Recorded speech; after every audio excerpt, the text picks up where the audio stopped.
எல்லாருக்கும் வணக்கம். அரட்டை ஸ்குவாட் வந்துட்டோம். மட்டும் நானும் இன்னைக்கு ரிவ்யூ பண்ண போறோம். WTC ஃபைனல் நடந்துட்டு இருக்கு. As on close of play second day 2-1-8 behind மட்டும் மேட்ச் பார்த்துருப்பேன்னு நினைக்கிறேன்.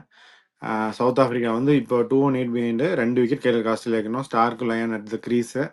ஆஸ்திரேலியா அஹெட் தான். நம்ம முன்னாடியே சொன்னோம் ப்ரிவியூவில். ஆஸ்திரேலியா அஹெட் தான் அட் திஸ் பாயிண்ட். என்ன நினைக்கிற?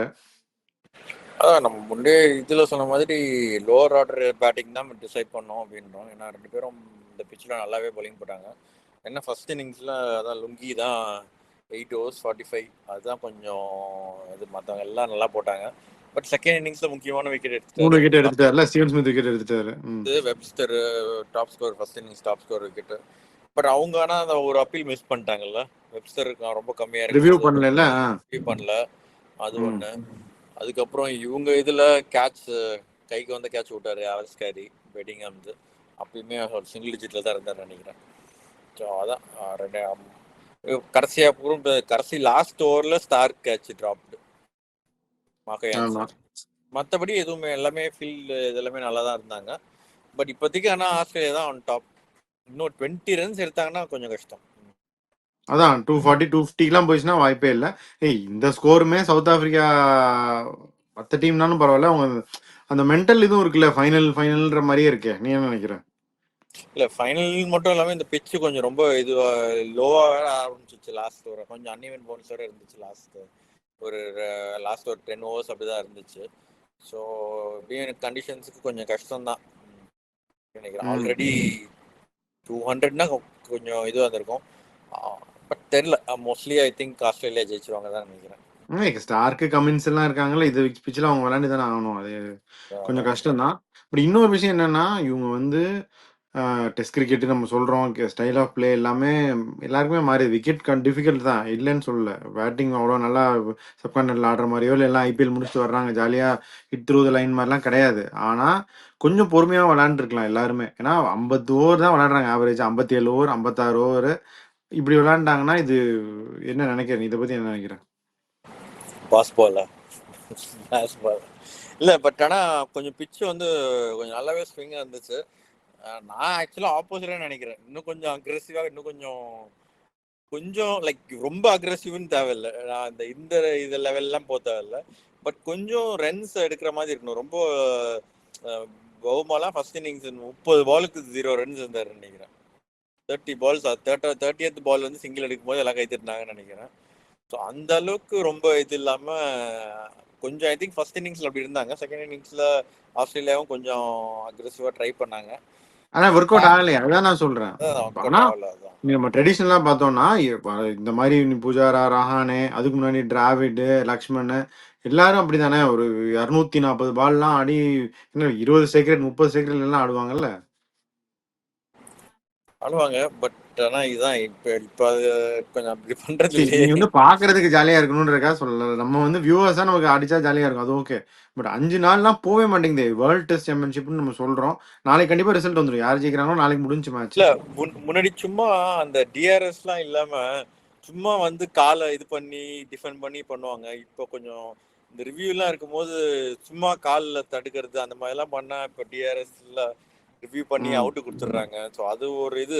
இப்போ கொஞ்சம் அந்த மாதிரி டிஃபெண்ட் பண்ணி விளாட முடியல. முன்னெல்லாம் சும்மா வந்து ஸ்ட்ரோக் விளாட்ற மாதிரி காலை மூடி வச்சுட்டு அவுட் சைடு லைனாக இருந்தாலும் பரவாயில்ல, இப்போலாம் வந்து ஸ்ட்ரோக் விளாட்ல அப்படின்னு சொல்லிட்டு கன்ஃபார்ம் பண்ணி அவுட்டு கொடுத்துட்றாங்க. அந்த மாதிரி சில இதெல்லாம் இருக்குது கொஞ்சம். அதனால மேபி அதனால விளாட முடியலையா, இல்லை கொஞ்சம் ரொம்பவே நல்லாவே ஸ்விங் ஆகுது அண்ட் சி மூவ்மெண்ட்டும் இருக்கு. அதனால கொஞ்சம் கஷ்டமா தான் இருக்கு. நல்லாவும் போட்டார் ரபாடா. நம்ம என்னமோ சொன்னோம் அவர் ஐபிஎல்ல இருந்து சரியா இது இல்லை, சம ஃபார்ம்ல இல்லைன்னோம். பட் வந்துட்டு அவர் தான் ஆக்சுவலாக ஓரளவுக்கு டீசெண்டாக போட்டாரு. மார்க்கோ யான்சனும் நல்லா தான் போடுறாரு ஆக்சுவலாக. லுங்கி வந்து விக்கெட் எடுத்திருந்திருக்கலாமோ, அதான் நான் நினைச்சேன். அதான் டேன் பேட்டர்சன் எடுத்திருந்தா இன்னும். ஏன்னா வந்து என்னதான் இருந்தாலும் அவர் இப்போ கூட 3 விக்கெட் எடுத்தாலும் அவர் தான் வந்து அதிகமாக ரன் கொடுத்துருக்காரு. ஒரு இதுக்கு ஒரு 4 கொடுத்துட்றாரு.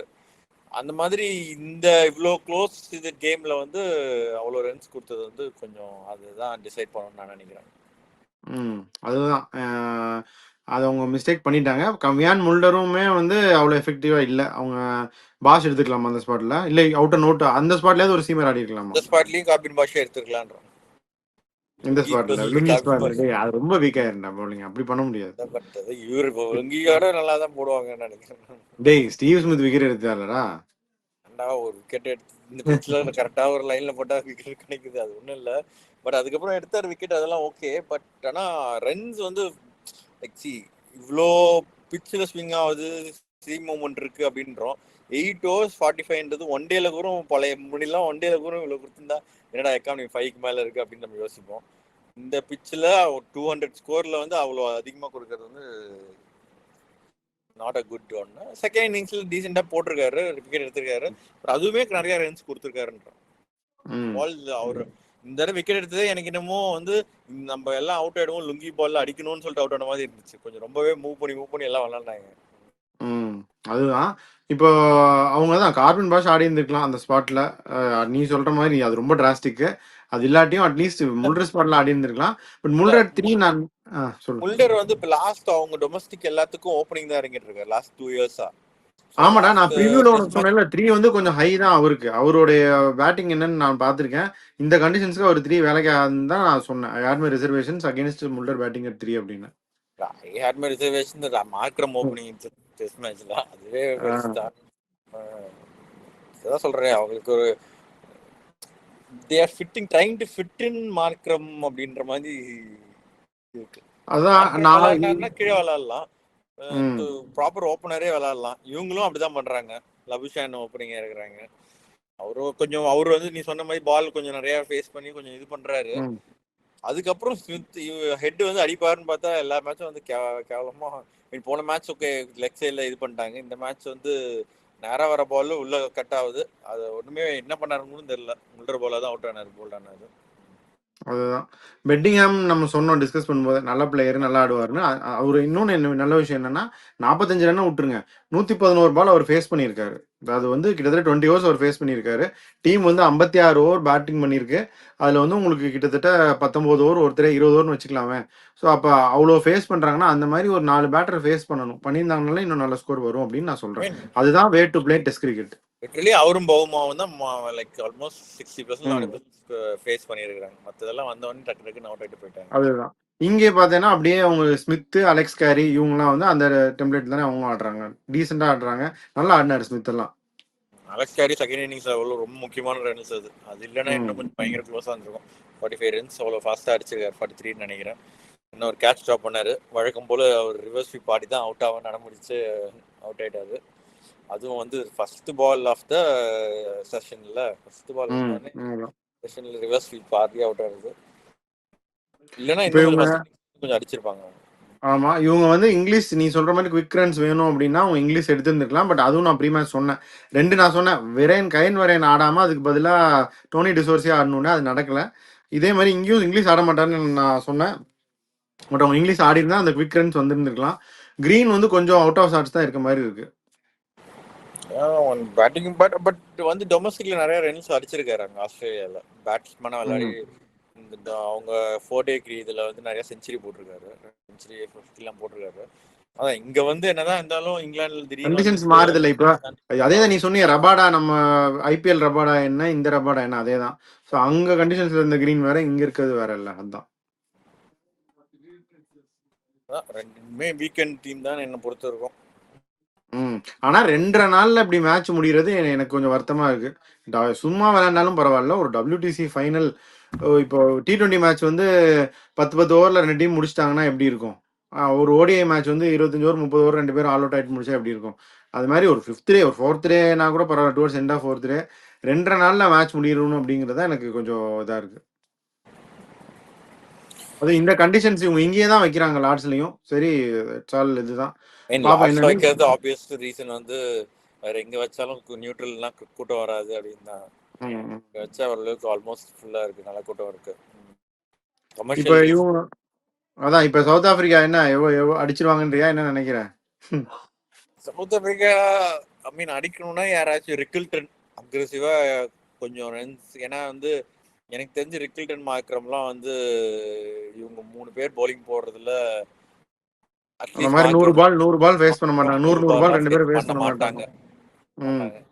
பவுமோனா ஃபேஸ் பண்ணலாம் வந்து நல்ல மொக்க போடுவாரு. அந்த மாதிரி யாராச்சும் ஒருத்தர் 2 பேர் கொஞ்சம் இது பண்ணிட்டு மத்த 3 பேர் கொஞ்சம் மூவ் ஆன் பண்ற மாதிரி விளையாடினா சான்ஸ் உண்டு. அதான் பெடிங்ஹாம், பவுமா இந்த 2 ஓப்பனர்ஸும் ஒரு 40 அடிச்சாங்க அப்படின்னா ஒரு சான்ஸ் இருக்கு. பட் எந்த பாயிண்ட்ல அவங்களுக்கு வாய்ப்பே இல்லைன்னு போயிடும் நீ நினைக்கிறேன். இப்போ 218ல இருக்கு 250 எந்த 250 பாயிண்ட் போனா 250 பிளஸ் கஷ்டம் தான். பட் ஆனா இந்த பாயிண்ட்லயே வந்து ஆஸ்திரேலியா தானே to win at this point. இப்போதைக்கு ஆஸ்திரேலியா தான் ஃபேவரட்ஸ். லைக் 250க்கு மேல போனா சான்ஸ் கூட இருக்காதுன்ற. அதான் ஸோ இவங்க பாயிண்ட் ஆஃப் மார்க்கோ வியூ யான்சன்லாம் நிறைய லைக் லோவர் ஆர்டர்ல வந்து அடிப்பாருன்னு பார்த்தோம். அவர் பார்த்தா ஃபர்ஸ்ட் எடுத்தோடனே டக் அவுட் ஆயிட்டாரு. எடுத்தோடனே ஸ்லோ பால் நினைக்கிறேன். பால் லைட்டா ஹோல்டு பாச்சு காட்டன் பால் கொடுத்து போயிட்டாரு. மார்க்கோ யான்சனும் அப்படிதான். அவ்வளோ பவுலிங் ஓகே, பட் பேட்டிங்லாம் அவர் நிறைய இம்ப்ரூவ் பண்ணும். ஆல்ரவுண்டர்னு அவரை கூப்பிடணும்னா பேட்டிங்லாம் அவர் நல்லா இம்ப்ரூவ் பண்ணும் இன்னும். ஆல்ரவுண்டர்னா அவர் T20ல கொஞ்சம் அடிக்க முடியும், அவ்வளவுதான். ஆல்ரவுண்டர் ப்ராப்பர் ஆல்ரவுண்டர் இல்லை. அதுவும் வந்து அவர் ரஷீத் கான் அடிச்சாருன்றதுனால கொஞ்சம் பெரிய ஆல்ரவுண்டர். அந்த C20ல தான் அந்த அதுல இருந்தா அவருக்கு பேரே. பழைய ஆள் நான் சொல்றது ஷான் போலக்கோ, ஒரு பிராண்ட் மெக்மில்லன் ஒருத்தர் இருப்பாரு சவுத் ஆப்பிரிக்கால. அந்த கிளாஸ் அவங்க சொல்லணும். காலிஸ் எல்லாம் விட்டுரு. அட்லீஸ்ட் இந்த மாதிரி போலக்கு இல்ல பிராண்ட் மெக்மில்லன் அளவுக்கு வரணும்னாலுமே இன்னும் அவர் வந்து பேட்டிங் நல்லா இம்ப்ரூவ் பண்ணும். ஓகே, பிரைன் மெக்மில்லன் அதான் அதுவும் கொஞ்சம் பண்ணுவாரு, இதுவும் கொஞ்சம் பண்ணுவாரு. இல்ல அவ்வளவுதான். அல்ல அதாவது ரெண்டுமே அவர் கான்ட்ரிபியூட் பண்ணுவார். வின்ஸ்ல நிறைய, பேட்டிங்ல நிறைய கான்ட்ரிபியூட் பண்ணுவார் எஸ்பெஷலி. அதுதான் சொல்றேன். ஆஸ்திரேலியா வந்து இந்த மேட்ச்ல இதுக்கப்புறம் அவங்க தோக்க மாட்டாங்கன்னு நான் நினைக்கிறேன். அவங்க வந்து ஈஸியாக அந்த 2 விக்கெட்டையும் கொடுக்க மாட்டாங்க.